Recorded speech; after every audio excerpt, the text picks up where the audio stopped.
Mr. Adongo, thanks for joining us this morning. Hello? Yes, Mr. Adongo, thanks for joining us. Good morning, and thank you for having me. Are you satisfied with the Minister of Communication statement on the floor of Parliament? Well, good morning to your listeners. Yesterday, I honestly felt very, very disappointed. Very, very disappointed because the statement that was presented to the House provided more questions than answers. And so we were of the view that this should have properly been referred to the Committee on Communication and possibly the Joint Committee of Communications and Finance for us to delve into the critical matters that inform this contract and to evaluate some of the assumptions and some of the data that was used in arriving at the conclusion that the state will be better off with this contract, because the contract in its current form is a complete rip-off and doesn't provide any information that is worthy of doing an evaluation of this project. What are the specific issues you have that make you call this contract a rip-off? Yeah, the first one is the fact that you cannot just look at how much somebody was paid in the previous contract, because don't forget that in the previous contract, the service provider wasn't paid a flat amount of money. The service provider had a performance-based contract. So any additional revenue that the service provider brought in, the service provider was paid a percentage of that amount. And therefore, that was a way encouraging the service provider to fish out and work harder enough in order to generate more revenue so that it can also make more money.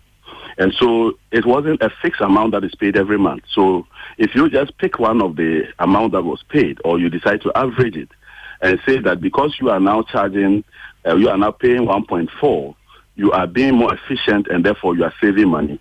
Nobody does that kind of analysis, because technically what you need to be looking at is this 1.4 or 1.5 million that you are paying. What exactly is the value that you are paying for?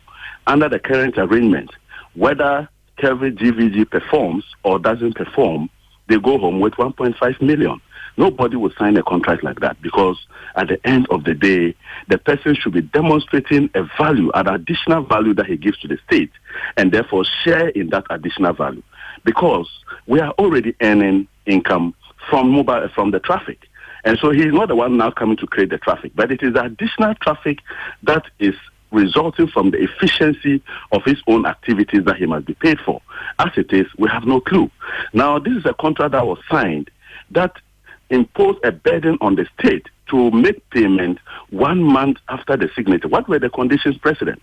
So yesterday, the minister tells us that 5 months down the line, Glo and Vodafone are now being connected as we speak. So what were we paying them for over the last 5 months?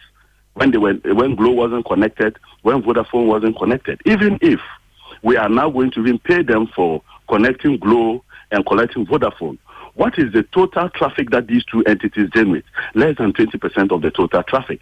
And so the bigger traffic of about 80% is still not being looked at. In fact, they are still not even working on 80% of the traffic, and yet we're paying them. So that tells you that going forward, whether they perform or they don't perform, it doesn't matter. But if it was a performance-based contract, what it means is that they wouldn't have been paid anything over the last 5 months.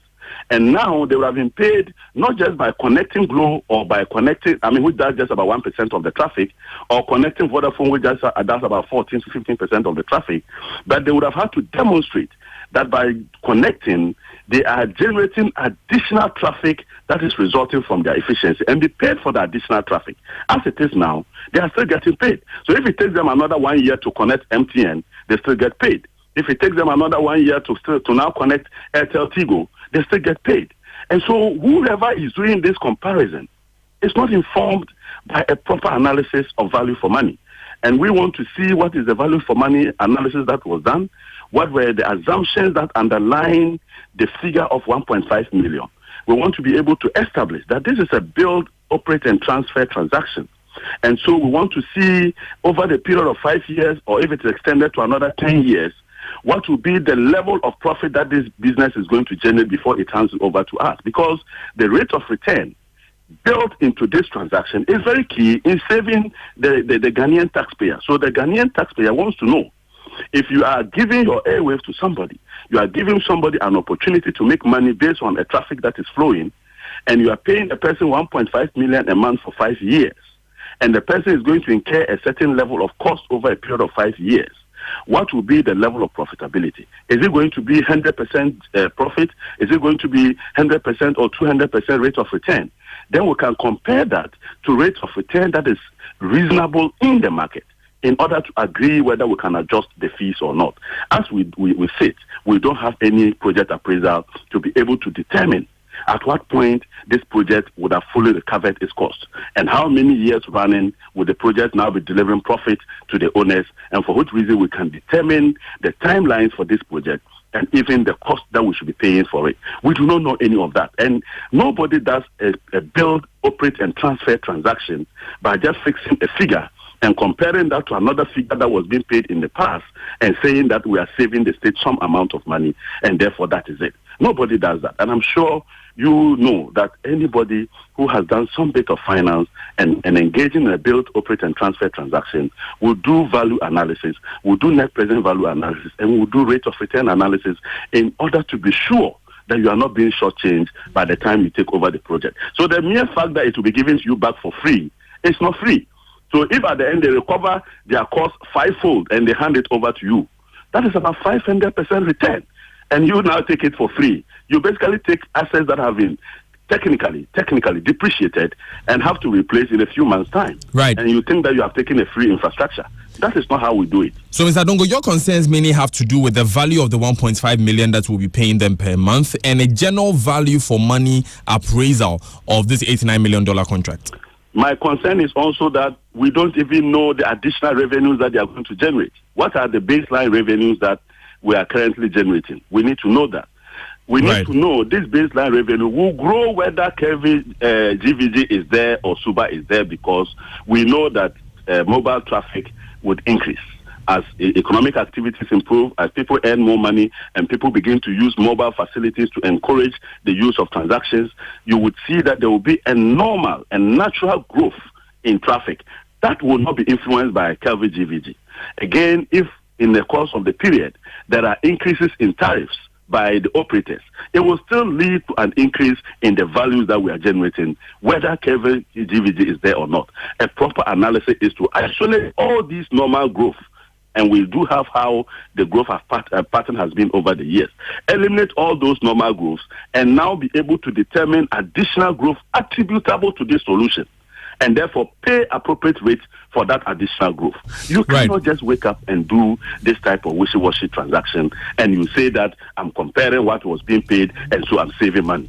Nobody does that. Right. Now, Mr. Adongo, you made some allusions to the previous contracts that Suba and Afiwe were carrying out that were evaluated by stakeholders in the sector in 2017. You mentioned how you feel we were paying according to the revenue we were gaining because it was a performance-based contract. But it was the position of stakeholders, well, it is the position of stakeholders in the sector as of February and March 2017, that these persons were paid for literally little or no work done. You see, the assumption that once I begin to work on a system, don't forget that if I begin to work on a system and you know that I am watching what you are doing, generally what it means is that you are minded about the accuracy of your reports. Because if you don't report accurately and you are found out, it will be clear that you are cheating the system. So at the end of the day, if because of my monitoring, I get data from the operators, and you think that I should have gotten a different data, you are right to say so. But don't say that because the data that I generated from the operator is the same data that is now being used to do the evaluation. Whatever improvement is not occurring because of me. Then you are simply saying that with or without monitoring, you will still get that data. And it cannot be true. When you are monitoring, it creates a certain level of compliance. And that level of compliance is what you were enjoying with the new regime. And you needed to appreciate the fact that the compliance levels have improved and the limitations have been improved. And that is the reason why the data you are seeing is generating revenue. You don't expect to see different revenue. Now, let me ask you a very simple question.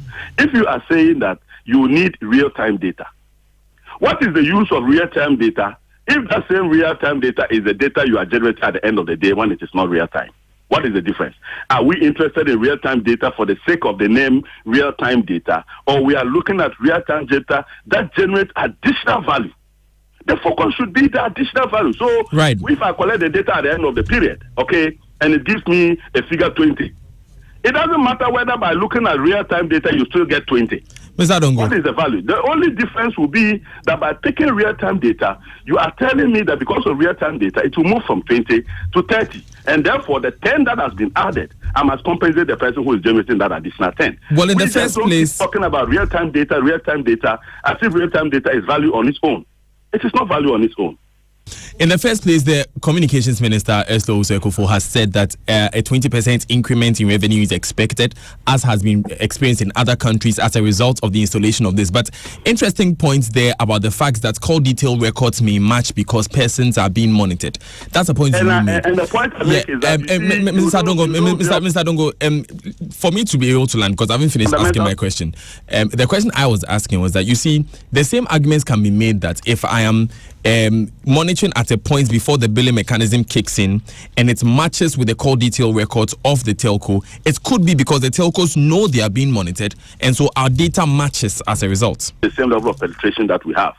And you go and proc a KVGVG equipment there, and the industry grows over a 20-year period. You attribute that to the fact that right from the start you had an equipment of KVGVG in that system? No.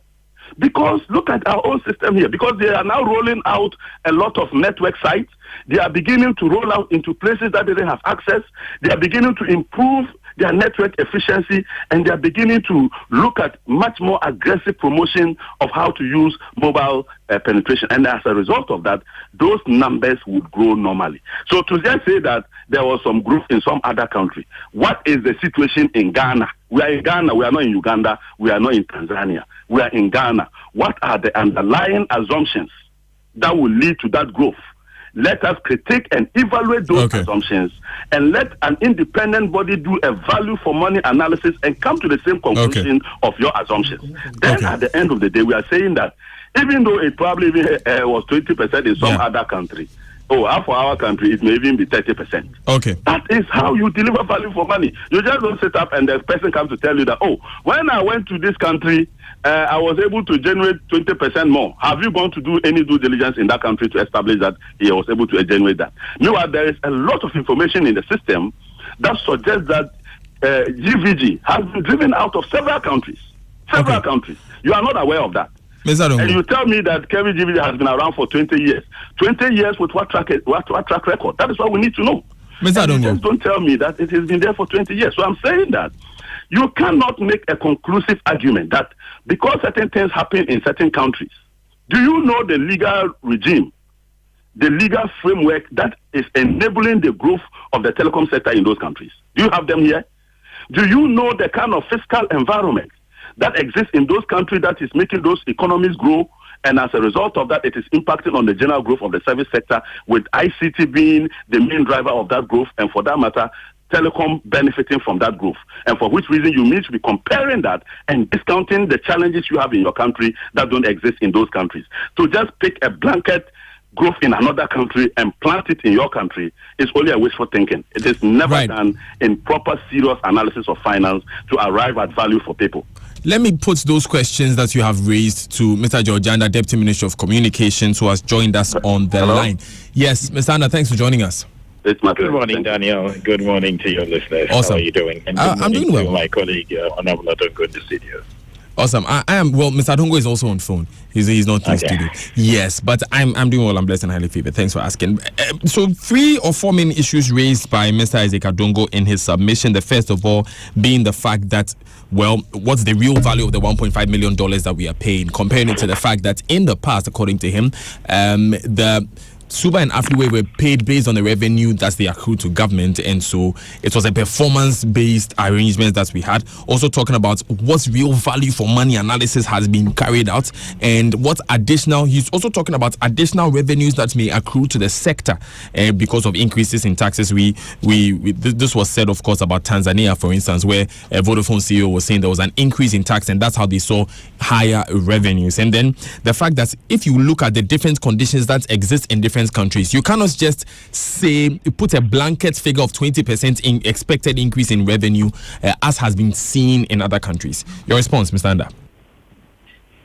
Daniel, I think that my colleague Honorable Adongo should first understand the law, the Electronic Communications Act, the provisions in the law as far as the establishment of a common monitoring platform.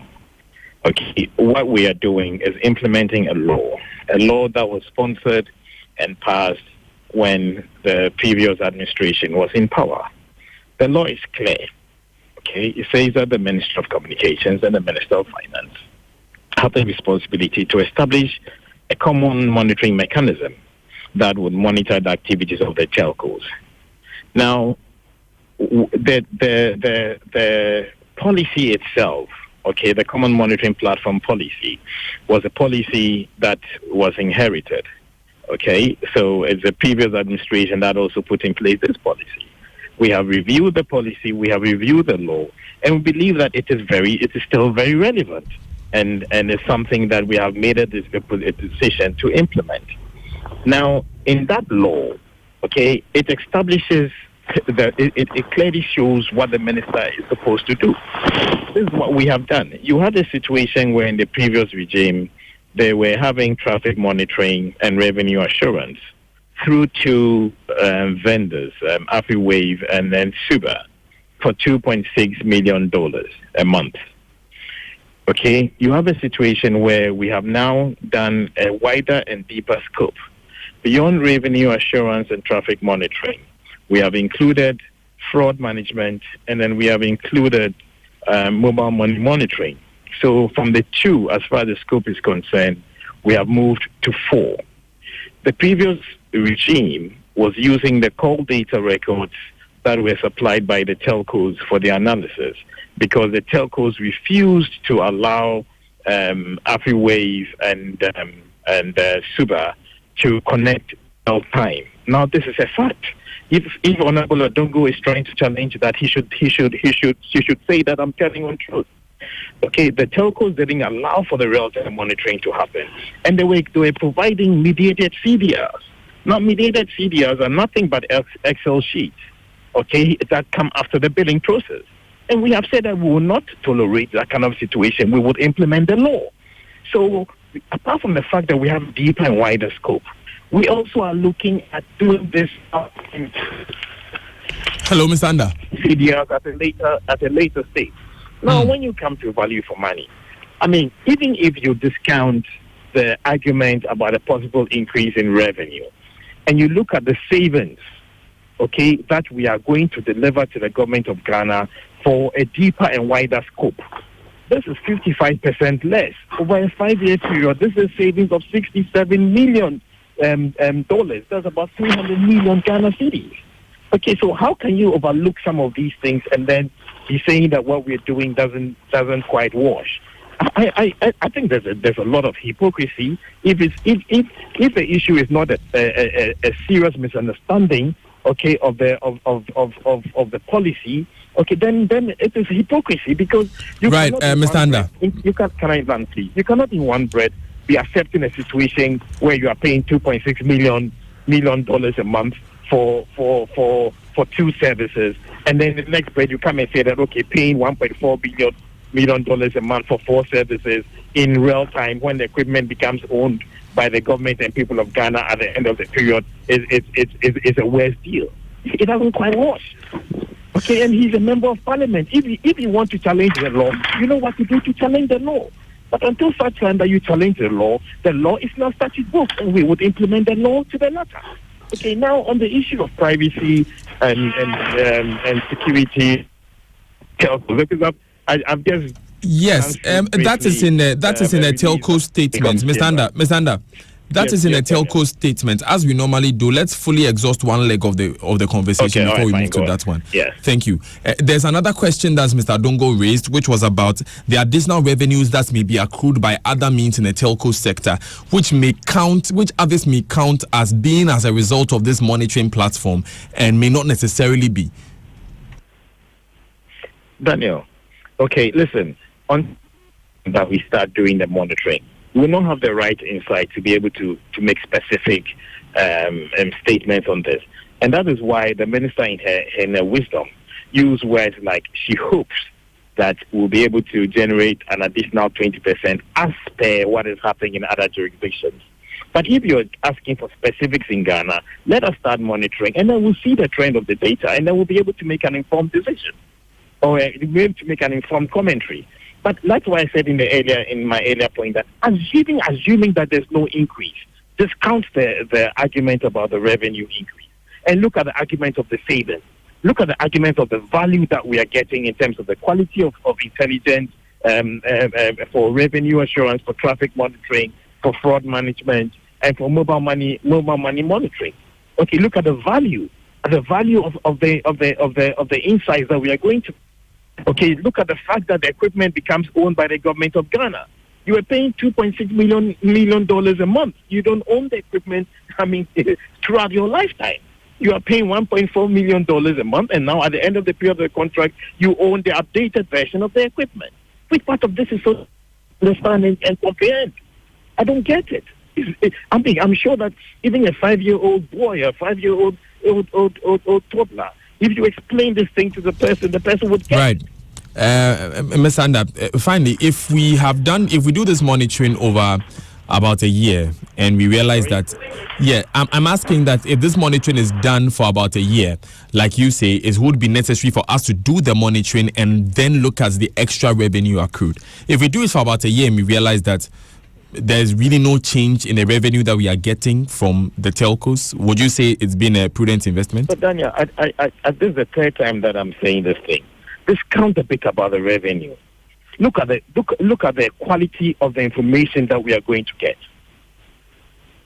Okay, and look at how much we are. Even if we discount the revenue, you are paying 2.6 of taxpayers' money. As my brother Sam George will say, the Kaya year's money. You're paying 2.6, and now we're paying 1.4. Why should we? Right. You want to stop it and go back to the 2.6? But you are comparing it to what, Mr. Anda, you are comparing it to what used to be paid. But we are just looking at the 1.4 million of the KIO's money. That's and you're comparing the 1.4 to what? No, I'm not comparing it. I am asking a question, Mr. Anda, and I'm not comparing this to anything. What I'm saying is that, Mr. Anda, if I may finish, Mr. Anda, what I'm saying is that if after a year we have not gained any extra revenue from this system in particular, would you call it a prudent investment? It's a simple question. Of the training, from the cost of the operations and maintenance, until that time that you can make that argument for us to say that yes, we got it wrong, then I don't understand on what basis you'll be challenging the 1.4 when we have come from the 2.6. You have been sitting in Ghana when you were paying 2.6. You didn't say jack. Right. Ms. Anda, so my question still holds that when we are evaluating this system, if we do find that we did not get excess revenue, would it be a prudent investment? Well, excess revenue is not the sole criteria to determine the performance arrangement. Okay, but if we do the evaluation and we determine that per the key performance indicators that we put in place is not delivering on what it is, in the unlikely event that it's not, of course, we'll sit and rethink again. Okay. Those are the issues that Mr. Adongo raised, and so I want to go on the other line and have a final word from him and thank him. Mr. Adongo, are you there? Yeah, I'm on. Good. Yes, we would like to end this leg of the conversation with you. Is there any response that you would want to give to Mr. Anda? Yes, I'm very surprised that Anda's answers are not forward-looking. He says that we should wait to see whether the project delivers value for money over a period of time. I never said that. Daniel, please. Mr. Anda, I'll come back to you. Mr. Anda, I'll come back to you. Mr. Anda, I'll come back to you. George. You heard me. If it's misreporting me, Just correct him, please. I will give you the time to make those responses that you want to. Mr. Adongo, please, let's not have more than one person talking on the line. It's not fair to the listeners. Thank you very much. Is it now the one on the line or me? I am the one speaking now. Okay. All right. You can go ahead. Okay. I'm saying that he says when you asked him whether at any point if we feel that this is, he said we should wait after the project. We're asking very basic questions at this point in time to assure us that the assumptions that were made for the revenues that they are going to get are reasonable assumptions. Two, nobody, and I mean nobody, in either on the side of the minority, anybody in civil society that I have heard, has said that we should not implement the law. But in implementing the law, you must take decisions that are reasonable and protect the public purse. And that is the argument we are making. The argument is not to say somebody shouldn't do what you are doing, you should get revenue assurance. The point is, what are you getting for that exercise that you are paying? Ask Mr. Anda. For the past 5 months that he's been paying KVGVG, for what service? For what service?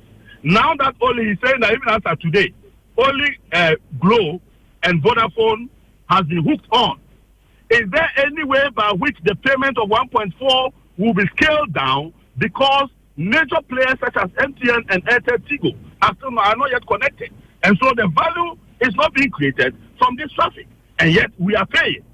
So that already should tell you that this is a dysfunctional agreement, an agreement that doesn't have inbuilt protection of the public purse. And this is very factual. It's not like anybody is cooking. The minister herself said it. Now the other question that we need to put in focus is the fact that the use of real-time data is only useful if it can demonstrate additional value. So real-time data is not a god on its own.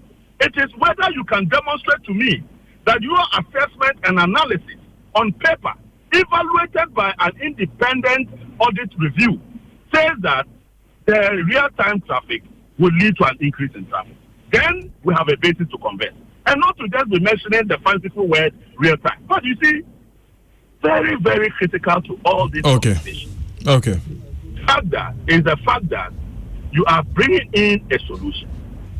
You are not willing to open up and give the information that informs your analysis. Give us the value for money audit. Give us the analysis of your revenue projections and the underlying assumptions. Let us be able to do an independent work and come back to say, you have done an excellent job. Let us be able to come back and say, look, you could improve this area. Let us come and say, look, for this area, give yourself 6 months and look for more additional information. We are helping you to develop a system that improves the Ghanaian pay. And I'm saying that mobile money monitoring. Why? Don't we have GIFs? What did GIF just introduce recently? Didn't they say interoperability? Yes. Doesn't interoperability tell us how much volumes of mobile money has gone through? In any case, they charge their fees based on traffic and based on the volume. So yes. You still need to pay $4.5 million. Okay, Mr. Isaac Adongo is still with us on the line. I just wanted to get a quick word on the next step for the minority, what they intend to do. But he's made a clear call for the value for money audit that informed government in making this decision, and then he made a point about mobile money monitoring and interoperability. But then, Mr. Anda, before we move into the issue of data security that has been raised by the telcos, Mr. Adongo asked a specific question about what service has been rendered so far to warrant the payments that have been made in the past 5 months since the contract was Daniel, implemented. I think Mr. Adongo, Honorable Adongo, did not either listen to the minister or has not read the minister's statement. Okay, because in the minister's statement, she clearly stated the work that has been done so far as the roadmap that was drawn for the arrangement for the common monitoring platform. The common monitoring platform was supposed to set up a full solution and start delivering on all the 4 services by July. That is 6 months after implementation. The contract says that 30 days after the signing of the contract, the government of Ghana, through the NCA and the GRA, will be paying this 1.4, of which 60% of that 1.4 will be coming from the GRA, and 40% of that 1.4 is coming from the NCA. In January, GRA paid their 60%. In February, GRA paid their 60%. NCA made no payment in January and February. In March and April, NCA paid their 40%. GRA didn't pay anything. So effectively, of the 4 months, we can say that only 2 months has been paid from the government of Ghana side. Right. Even though we're supposed to pay for 4 months. So it is an untruth to be saying that $7.5 million has been paid so far. Now, as far as the deliverables of the Common Monitoring Platform is concerned, or the deliverables of Kelny GVG is concerned, Kelny GVG is looking at the build, operate, manage, and transfer. And when we talk about build, operate, manage, and transfer, it means that there will be a phase that the build will take place. Hello, Mr. Anda. Will take place. This is not a solution that is just a plug and play. Okay, it is servers that are being brought in. It is software and hardware. Okay, it is licenses that are being paid for. It is connections being established. It is training that is being done, etc., etc., etc. Okay, and we're saying that as far as the deliverables of Kelny are concerned, even if we look at it up to the end June position, they have delivered over 80%. Okay, what is left is with the fiscal plugin. Now, with the fiscal plugins, the deadline for is the 11th of June. Okay, before the end of June deadline takes place, and so nothing. We are not in the critical path. Kelny is over delivering on their performance. They are over delivering. They've started. They are even doing the fraud management. Okay, where they are pushing calls through the routes to identify the illegal routes and that the traffic is coming to. So there's work that is going on. Just a quick one on the fraud management. Have we apprehended anyone? Mr. Anda, we have just a few minutes to wrap up, so we'd have to move it on. And you still have to respond to some of the issues that the telcos have raised. But on the fraud management, have we apprehended anyone so far? Have we caught anything? Well, I think there's data that has been received. There's information that is being analyzed. I'm not sure if there has been any physical arrest yet, but there's a lot of investigation that is taking place. Okay. Now, can you confirm to us categorically which of the telcos have connected to the GVG switch? Well, as far as I'm concerned, for the latest update that was given to me, Glow is connected. Vodafone are going ahead with the installation, and I think that after a number of areas are clarified, they would go ahead with the connection. I am not aware of any telco that has specifically said that will not connect. Indeed, all the telcos, when they engage us, they tell us that they are not against the implementation of the Common Monitoring Platform. Okay, they have certain concerns, which, if I go on, will lead us to the next discussion. Exactly. So maybe I should wait. But I just have a quick one on Vodafone. So Vodafone has not connected. Vodafone have not physically connected. Okay. But Vodafone's installation is ongoing. Right. Let's move into the. You see, the process is that you need to install your equipment at the telco's site. Okay. You need to insert the probes. You need to test for the signal. You need to start carrying test traffic before you actually go and switch on to connect. So it's not just a plug and play thing. Okay. But the fact that Vodafone has. Vodafone and Kelny GVG with the NC and GRE are going ahead with the installation. Right. Indeed, is positive news. Yeah, let's move into the issues raised by the Telecoms Chamber in their statements this morning. If I may, I want to explain a bit about the GIBS, because again, it looks like this Honorable Adongo is misinformed. Okay, GIBS is for interoperability. And interoperability means that it's activities that are outside the operator's network. So GIBS is looking at mobile money transactions from one operator to the other operator, or from one operator to the bank, and vice versa. It's not, the interoperability doesn't cover the actual transactions that take place within the network or the interoperability. So, it's like the off-net and on-net situation, where interoperability is looking at off-net and interoperability, intraoperability is looking at on-net. Now, the off-network activity is about 20% in terms of value, okay, of the total bucket of activities that take place. So we're saying that, and again, listen, the mobile money monitoring platform is a platform that was requested by the Ministry of Finance. The Ministry of Finance know exactly what they are doing.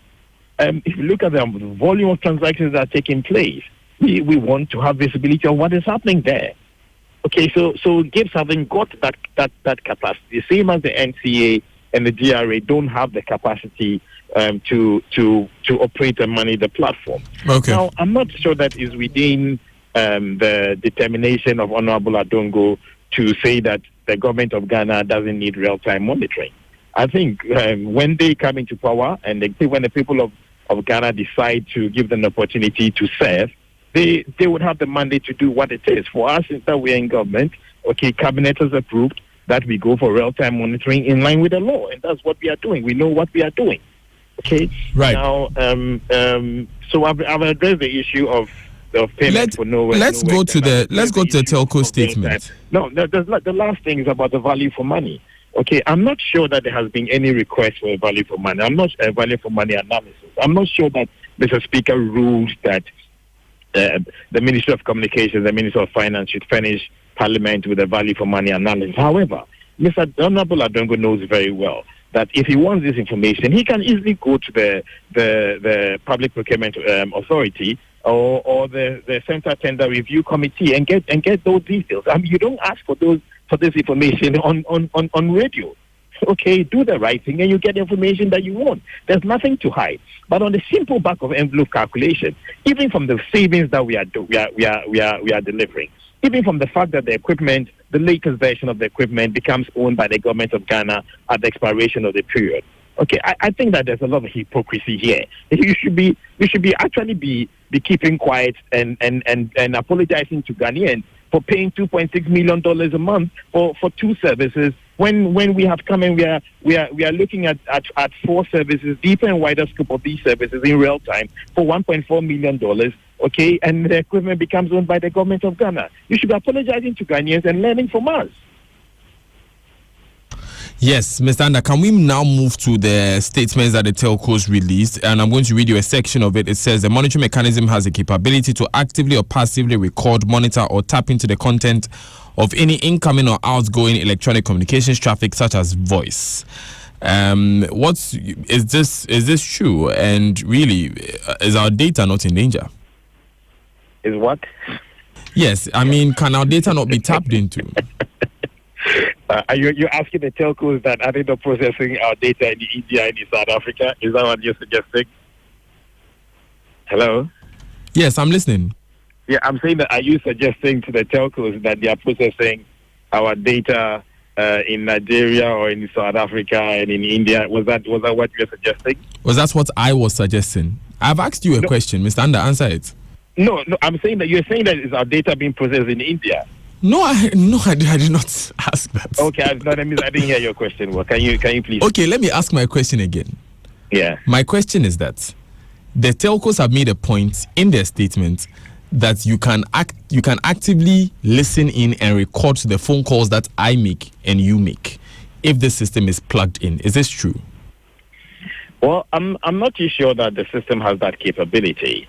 Okay, but the issue is that we are in a country where we have laws governing our activities. Now, the law says that the system should not do this. It should not infringe or should not intrude on the content of the conversations or the communication that's being carried. And we don't have any intention of doing that. We have presented the design of the architecture to the telcos on the 11th of May. Okay, yes, 11th of May. We also have a situation where now there's a consumer protection law. Okay, we have a situation where the NCA has 3 certified data protection practitioners. Okay, the law requires that every institution should have 1. The NCA have 3. Of those 3, 2 of them are dedicated specifically to this project.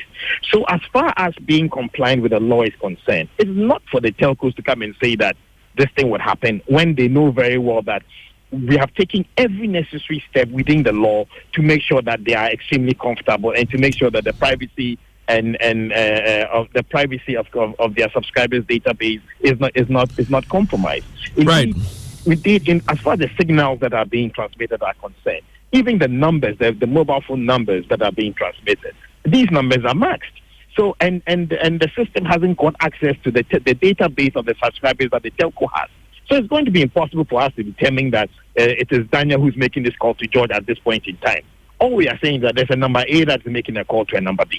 Okay, now this is the duration of the call. And this, if you look at the various tariffs across that period that the call was initiated and terminated, okay, this is the amount of revenue, okay, that should accrue to government. Okay, similarly, if the data activity, then we do those analysis because it's an extremely complicated algorithm of a semi-complicated algorithm for us to be able to determine the actual tariffs and be able to compare the real-time data that we are getting to what the telcos are going to be generating. Okay, so I mean, unless the telcos are trying to tell us that they don't believe that the laws in Ghana work, okay, then I don't understand what the apprehension is. And in any case, the law is clear. It states that when the minister instructs her agent to write to you, you have 7 days to go to the High Court if you have issues.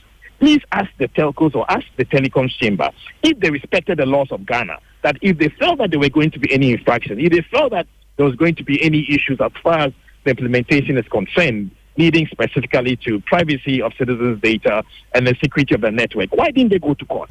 Ms. Anda. As the law says. Ms. Anda. Why didn't they go to court? Why did they renege on that responsibility? They didn't go to court, and now they are saying that they have issues. That opportunity has passed. George. Okay, Daniel, if I may, that opportunity has passed, and the minister has been clear. Okay, that the law says that if you have issues, you go to court within 7 days. You didn't do that. Okay, the law further says that, listen, you know something? After 30 days, if you do not connect, you will pay a penalty. And the minister has said that we will implement the law. Okay, so if the telcos want to test the law of Ghana, they should go ahead and not implement. And then they'll test the law, we'll implement the law. They'll pay their 5% revenue penalty. And at 90 days, we will go ahead, and then we will consider withdrawing their license, as the law says. Right. So the question that I was asking, that you began with, was that do they have the capability to actively or passively record, monitor, or tap into the content of a phone call? Let me ask a question. Do you have the capability to rape a woman? George, please answer my question. No. I just want to. No. Answer the question. The question that you're asking me. Okay, I'm trying to suggest to you that the question that you're asking me is unreasonable. Okay, because there's a law that says that don't do this. Okay, you don't have any basis to say that we are doing this. Okay, you don't have any basis to say that the law has been breached. I'm saying that do you have the capability of raping a woman? Mr. Anda, let me ask again. Do you have a capability of raping a woman? No, Mr. Anda, I ask the questions on this platform. You ask the question. Thank you, and you have not answered my question yet. It's a simple yes or no question. Does the new technology have the capability to actively monitor and record the content of phone calls? Yes or no? Okay, we have never discussed it. We are not interested in monitoring the content of the transmission. Okay, we are doing this purely for signaling purposes, okay, for the specific scope of the project. Okay, and more importantly, there is a law in Ghana that says that the privacy of citizens must be respected. And we have a situation where the law is even stronger now. Okay, because we have gone ahead and we've made sure that the National Communications Authority have put in place 3 certified data practitioners, data protection practitioners. Okay, some of the telcos may not even have these data protection practitioners. Okay, so why are they using this excuse? Okay, there are other countries that they're operating in where they have connected to these systems. Okay, why have they connected in other countries and not connecting in Ghana? And if you heard the minister after the post-statement briefing session, she stated that when we met with the telecoms chamber last week Thursday, one of the members of the telecoms chamber, when the minister made a comment that why is it that in Rwanda, okay, you are connected to the system, okay, but in Ghana you don't want to connect to the system. The response that the minister got was that Ghana is not Rwanda. So basically, you are saying that Paul Kagame, you would not disrespect Paul Kagame and his country's law, but you want to disrespect Ghana and Nana Akufo-Addo's law. It's not going to be tolerated. They're not going to accept that situation. Right, let me go back to Isaac Adongo for his final word on this, and then we move on from this issue. Mr. Adongo, you have a final word to say? Yes, I think that the posturing of the minister is unacceptable. Listen, nobody is asking for value for money audit on radio. If you listen to the debate on the floor, almost every single member of the minority was of the view that they should be referred to the Committee on Communication so that issues such as value for money audit, and I personally raised that issue also. And so we are not asking for it here. We ask for it on the floor. That is one. Two, data protection. If you now say that if they feel that there's a problem, they should go to court, who has the bigger responsibility to protect the people of Ghana? It is government. And if somebody is raising an issue of a possible breach of data protection, you have to take it serious. And you have to make sure that you assure the people of Ghana that you don't have that situation on the ground. But you can't say that the other stakeholder who is complaining should go to court when you have a bigger responsibility to protect them. The other point is that you heard him say that the payments they were making over the last 5 months, because these people are supposed to start rolling out in July. Is that it? So are we pre-financing the development of the infrastructure and deployment? So when you do that in a build, operate, and transfer, the dynamics completely change. So you now basically finance the equipment, give it to them for free. They run it for 5 years, and you say that they are giving it for free. So what is that investment? We have been paying them religiously every month for them to be able to develop and deploy the equipment in a build, operate, and transfer. So technically, that is our equipment. And we are giving them our equipment to operate it for free, make their money, and then we'll collect back our equipment. The dynamics now completely changes from the answer that he has given, that we are pre-financing the deployment of the equipment. And that cannot be acceptable, that we will spend our money to help them develop the equipment. So what is their investment? The basically come in with no investment, we pre-finance them, they make their money, they go away. Now, the other issue that he raised, which I want him to pay clear attention, is the fact that every GVG and whatever equipment they have fixed in other countries, you do not have the specification of those equipment. You define the equipment and the specification that you want. And if in your description and specification, you included in it the capacity to monitor and listen to our calls. But in Paul Kagame's country, his specification did not include that facility. Why wouldn't they allow them to lock in that country? And tell you that in your case, your specification infringes on your law. So instead of always saying another country, let them be sober and look at what is the spec of equipment that GVG is using in those countries. Thank you very much, Isaac Adongo. He's the Member of Parliament for Bolga Central and a member of the Finance Committee of Parliament. Thank you also, George Anda. George Anda is the Deputy Minister for Communications. You're still listening to the Super Morning Show.